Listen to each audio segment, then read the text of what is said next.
नमो श्रीयतिराजाय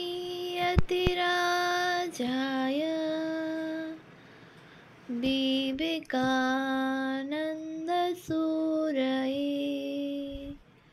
सच्चित्सुखस्वरूपाय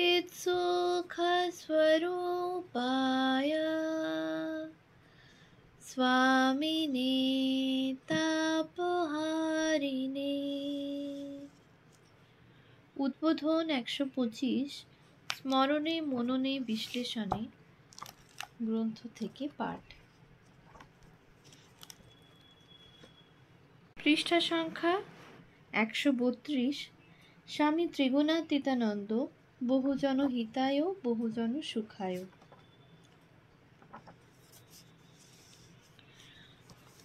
রামকৃষ্ণ মঠ ও রামকৃষ্ণ মিশনের একটি বাংলা মুখপত্র থাকবে, এই চিন্তা প্রথমে এসেছিল স্বামী ত্রিগুণাতীতানন্দজির ভাবনায়। তাঁর এই ভাবনাটিকে স্বামীজি পছন্দ করেছিলেন, গ্রহণ করেছিলেন এবং সর্বতোভাবে মদত দিয়েছিলেন।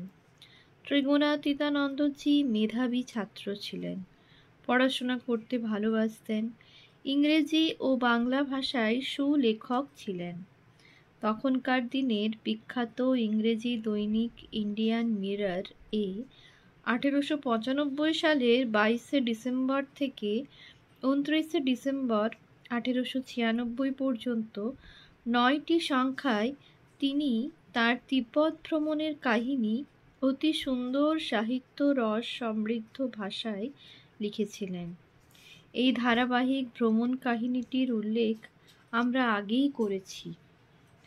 এছাড়াও বিরল গ্রামে ত্রাণ কার্য করতে গিয়ে তার যে বাস্তব অভিজ্ঞতা হয়েছিল, তিনি তার ভিত্তিতে দুর্ভিক্ষের ইতিহাস ও তত্ত্ব সম্বন্ধে একটি দীর্ঘ ইংরেজি প্রবন্ধ লিখেছিলেন এবং সেটিও ইন্ডিয়ান মিরর পত্রিকায় 5টি কিস্তিতে প্রকাশিত 1898 সালের 28, 29 ও 30শে জানুয়ারি এবং 26শে ফেব্রুয়ারি ও 5ই মার্চের সংখ্যায়। দীর্ঘ প্রবন্ধটিতে দুর্গত মানুষদের প্রতি সহানুভূতি ছাড়াও ত্রিগুণাতীতানন্দের গভীর ইতিহাসবোধ ও সমাজতাত্ত্বিক জ্ঞান প্রকাশিত হয়েছে। ত্রিগুণাতীতানন্দজির বিদ্যাবুদ্ধি, কর্তব্যপরায়ণতা ও একরোখা মনোভাবের সঙ্গে স্বামীজি পরিচিত ছিলেন। তাই তাকেই স্বামীজি এই পত্রিকার স্থাপন, সম্পাদন ও পরিচালনার জন্য উপযুক্ত মনে করেছিলেন। আর রামকৃষ্ণ মঠ ও রামকৃষ্ণ মিশনের একটি বাংলা মুখপত্র তার কাজের জন্য তখন প্রয়োজনীয় হয়ে উঠেছিল। এই বাংলাতেই তখন ভারতের রাজধানী, তাই এখান থেকেই প্রচার করতে হবে তাঁর ব্যাখ্যাত শ্রী রামকৃষ্ণ তথা ভারতের সনাতন শাস্ত্রের বাণী। একই সঙ্গে প্রতিবাদ করতে হবে তার বিরুদ্ধে বিভিন্ন মহলের প্রযুক্ত সমালোচনা ও কুৎসাগুলির, এবং নিরাকরণ করতে হবে এইসব সমালোচনা দ্বারা সৃষ্ট মানুষের ভুল ধারণাগুলির। তাই ত্রিগুণাতীতানন্দজির পত্রিকা ভাবনাটি স্বামী বিবেকানন্দ প্রথম থেকেই গুরুত্বপূর্ণ বলে মনে করেছেন এবং বিদেশ থেকে পত্রে বারবার গুরু ভাইদের এ ব্যাপারে তাগাদা দিয়েছেন। যেমন 1894 এর 25শে সেপ্টেম্বর রামকৃষ্ণানন্দজিকে লিখেছেন, তোমাদের একটা কি না কাগজ ছাপাবার কথা ছিল, তার কি খবর? একটা খবরের কাগজ তোমাদের এডিট করতে হবে, আর্ধেক বাংলা আর্ধেক হিন্দি, পারো তো আর একটা ইংরেজিতে। মনে রাখতে হবে ব্রহ্মবাদীন পত্রিকা তখনও বেরোয়নি। 1895 এর একটি চিঠিতে স্বামী ব্রহ্মানন্দজিকে লিখেছেন, সারদা অর্থাৎ ত্রিগুণাতীত কি বাংলা কাগজ বার করবে বলছে, সেটার বিশেষ সাহায্য করবে, সে মতলবটা মন্দ নয়। রামকৃষ্ণানন্দকে 11 এপ্রিল 1895 তারিখে লিখেছেন, মাস্টার মহাশয় প্রভৃতি ও তোমরা এককাট্টা হয়ে একটা কাগজ যাতে বার করতে পারো তার চেষ্টা দেখো দেখি। কাগজ প্রকাশের মূল বাধা টাকা। রামকৃষ্ণ মিশনের তখনকার আর্থিক অবস্থায় একটি পত্রিকা বের করার প্রয়াস কার্যত দুঃসাহসিক, কিন্তু স্বামীজি হাল ছাড়লেন না। যাকে মাধ্যম করে সেটি করাবেন ভাবছেন সেই ত্রিগুণাতীতানন্দও নন। 1896 জানুয়ারি মাসে তাকে একটা চিঠি দিলেন। তাতে একই সঙ্গে রয়েছে জ্বলন্ত উৎসাহ এবং ভাবী কাগজ সম্বন্ধে চিন্তা ও পরামর্শ। তোমার কাগজের আইডিয়া অতি উত্তম বটে এবং উঠে পড়ে লেগে যা, পরোয়া নেই। 500 টাকা পত্রপাঠ পাঠিয়ে দেব, ভাবনা নাই টাকার জন্য। আপাতত এই চিঠি দেখিয়ে কারুর কাছে ধার করে নে। কোনো আরবি জানা মুসলমান ভায়া ধরে যদি পুরানো আরবি গ্রন্থের তর্জমা করতে পারো ভালো হয়। ফার্সি ভাষায় অনেক ইন্ডিয়ান হিস্ট্রি আছে, যদি সেগুলো ক্রমে ক্রমে তর্জমা করাতে পারো একটা বেশ রেগুলার আইটেম হবে। লেখক অনেক চাই, তারপর গ্রাহক জোগাড়ই মুশকিল। উপায়, তোরা দেশে দেশে ঘুরে বেড়াস, বাংলা ভাষা যেখানে যেখানে আছে লোক ধরে কাগজ গতিয়ে দিবি।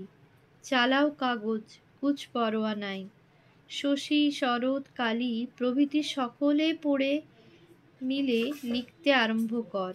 ঘরে বসে ভাত খেলে কি হয়? তারপর বিশেষভাবে ত্রিগুণাতীতাকে উৎসাহ দান। তুই খুব বাহাদুরি করেছিস, বাহবা, সাবাস। গুঁজেগুলো পিছু পড়ে থাকবে হাঁ করে, আর তুই লম্ফ দিয়ে সকলের মাথায় উঠে যাবি। ভয় কি? তোলপাড় কর, তোলপাড় কর। স্বামীজি কিন্তু সেই সময় ইচ্ছে থাকলেও টাকা পাঠাতে পারেননি।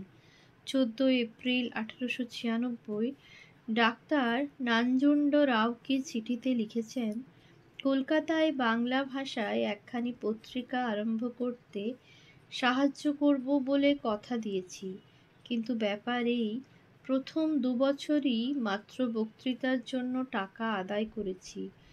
গত 2 বছর আমার কাজের সঙ্গে দেনা পাওনার কোনো সম্পর্ক ছিল না। এর ফলে আপনাকে বা কলকাতার লোকদের পাঠাবার মতো টাকা আমার মোটেই নেই। তবুও স্বামীজি যেমন বলতেন, উৎসাহ অগ্নি সর্বদা জাগিয়ে রাখো। এই পত্রিকার ব্যাপারে তিনি তাঁর নিজের, ত্রিগুণাতীতানন্দজির এবং অন্য গুরুভাইদের উৎসাহ অগ্নি সর্বদাই অনির্বাণ রেখেছেন।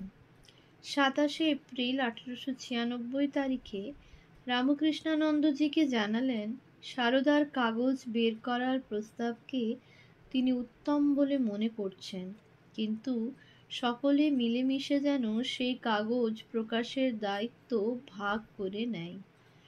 ইতিমধ্যে স্বামীজি ভারতে ফিরে আসেন 1897 জানুয়ারিতে এবং কলকাতায় পৌঁছান ওই বছরেরই ফেব্রুয়ারিতে। 11 জুলাই 1897 তারিখে স্বামীজি শুদ্ধানন্দজিকে লিখলেন, ব্রহ্মানন্দকে বলবে তিনি যেন অভেদানন্দ ও শারদানন্দকে লেখেন যে বাংলা কাগজটা বার করবার কথা হচ্ছে তার জন্য প্রবন্ধ ও প্রয়োজনীয় উপাদান যেন তারা পাঠায়। স্বামীজির নির্দেশে তাঁরা দুজনেই তখন পাশ্চাত্যে বেদান্ত প্রচারে রত। সম্ভবত গিরিশচন্দ্রকেও স্বামীজি পত্রিকা প্রকাশের কাজে সংশ্লিষ্ট করেছিলেন, অথবা তিনি স্বয়ংই স্বামীজি ও ত্রিগুণাতীতের এই মহৎ উদ্যোগে আকৃষ্ট হয়েছিলেন। কারণ ওই চিঠিতেই স্বামীজি জানতে চেয়েছেন গিরিশবাবু কি কাগজটার জন্য জোগাড় যন্ত্র করছেন। এর পরেও আরও 1.5 বছর লেগে যাবে উদ্বোধনকে সূর্যের আলো দেখতে, প্রধানত অর্থকষ্টের কারণে। কিন্তু তখন স্বামীজির কাজের জন্য একটি বাংলা মুখপত্র খুবই জরুরি হয়ে উঠেছিল। কারণ হিসেবে শঙ্করীপ্রসাদ বসু লিখেছেন, তার বিরুদ্ধে রক্ষণশীল আক্রমণ সবে এগিয়ে চলেছে। তার ব্যাখ্যাত বেদান্ত ধর্মকে বাঙালিদের সামনে বাংলা ভাষায় উপস্থিত করার বিশেষ দরকার হয়ে পড়েছে। রামকৃষ্ণ মিশনের প্রধান কেন্দ্র বাংলাদেশেই, সুতরাং বাংলা ভাষায় পত্রিকা চাই চাই। উৎস উদ্বোধন মাঘ 1404 পৃষ্ঠা 34। এখানে উল্লেখ্য স্বামীজি সেই সময় একই সঙ্গে মাদ্রাজ থেকে একটি ইংরেজি পত্রিকা এবং কলকাতা থেকে বাংলা পত্রিকাটি বের করার কথা ভেবেছিলেন। দুটি পত্রিকার ক্ষেত্রেই একদিকে যেমন প্রয়োজনীয় অর্থ সংগ্রহের কথা ভাবছিলেন, সেই সঙ্গে চিন্তাভাবনা করছিলেন পত্রিকা দুটির চরিত্র ও বিষয়বস্তু সম্বন্ধেও। ডাক্তার নাঞ্জুন্ড রাওকে লেখা 14 এপ্রিল 1896 তারিখের পূর্বোক্ত পত্রে এবং দার্জিলিং থেকে স্বামী ব্রহ্মানন্দকে লেখা 23 এপ্রিল 1898 তারিখের এই পত্রটিতে আমরা তার সাক্ষ্য পাই। নৃত্যগোপাল বলে, ইংরেজি কাগজটার খরচ অল্প, অতএব প্রথম উহা বাহির করিয়া পরে বাংলাটা দেখা যাবে। শরৎকে জিজ্ঞাসা করবে। শারদানন্দ তখন মাস দুয়েক হলো স্বামীজির আহ্বানে ভারতে ফিরে এসেছেন। জি.সি. শারদা, শশীবাবু প্রভৃতি আর্টিকেলস তৈয়ার রেখেছেন কি না। 29 এপ্রিল 1898 স্বামীজি মিস ম্যাকলাউডকে চিঠি লিখলেন পত্রিকার জন্য অর্থ সাহায্য চেয়ে। মান্দ্রাজের সঙ্গে বহু চিঠি আদান প্রদানের ফলে এই দাঁড়িয়েছে যে এখনই আমাকে তাদের জন্য কোনো সাহায্য পাঠাতে হবে না। প্রত্যুত আমি কলকাতায় একখানি কাগজ চালাবো। তুমি যদি ওই কাগজ চালু করতে আমায় সাহায্য করো তবে খুবই কৃতজ্ঞ হব। ম্যাকলাউড স্বামীজিকে নিরাশ করেননি। তাঁর স্মৃতিকথা থেকে জানতে পারি তিনি স্বামীজিকে $800 দিয়েছিলেন, যা দিয়ে উদ্বোধনের প্রেস অর্থাৎ কম্পোজ করার মেশিন কেনা হয়েছিল। উৎস রেমিনিসেন্সেস of Swami Vivekananda, অদ্বৈতা Ashram, Kolkata, 2017, page 424।